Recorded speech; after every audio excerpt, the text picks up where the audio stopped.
Cordiale buon pomeriggio, ben ritrovati per quanto riguarda le notizie flash del sabato. Un uomo è stato soccorso dal personale medico-infermieristico per le ferite che ha riportato a seguito di una folgorazione. È successo negli spazi di un'attività produttiva a Manzano.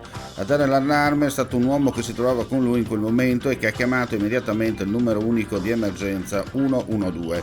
Sul posto l'equipaggio di un'ambulanza proveniente da Cividale e di soccorso. Il ferito è stato trasportato d'urgenza in volo all'ospedale di Udine in codice giallo, stabile e cosciente. Le cause sono al vaglio dei carabinieri della compagnia di Palmanova, attivati per quanto di competenza dagli infermieri della Sores insieme ai vigili del fuoco. Una donna è stata soccorsa per un malore verosimilmente riconducibile alle alte temperature mentre si trova in un rifugio sopra Piancavallo.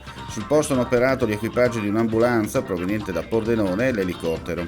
La donna è stata presa in carico dal personale medico-infermieristico ed è stata trasportata in volo all'ospedale di Pordenone in codice giallo, per fortuna stabile e cosciente.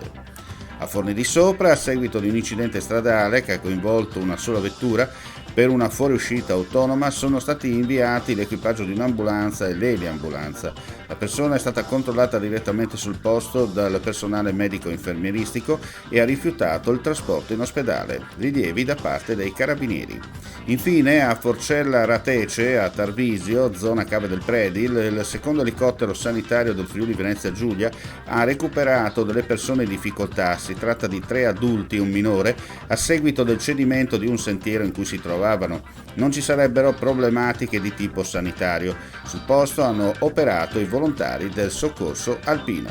Si chiude qui questa edizione flash, ulteriori news come sempre sul nostro sito friulitv.net. Grazie per la visione e l'ascolto e non resta che augurare a tutti voi un buon proseguimento di giornata.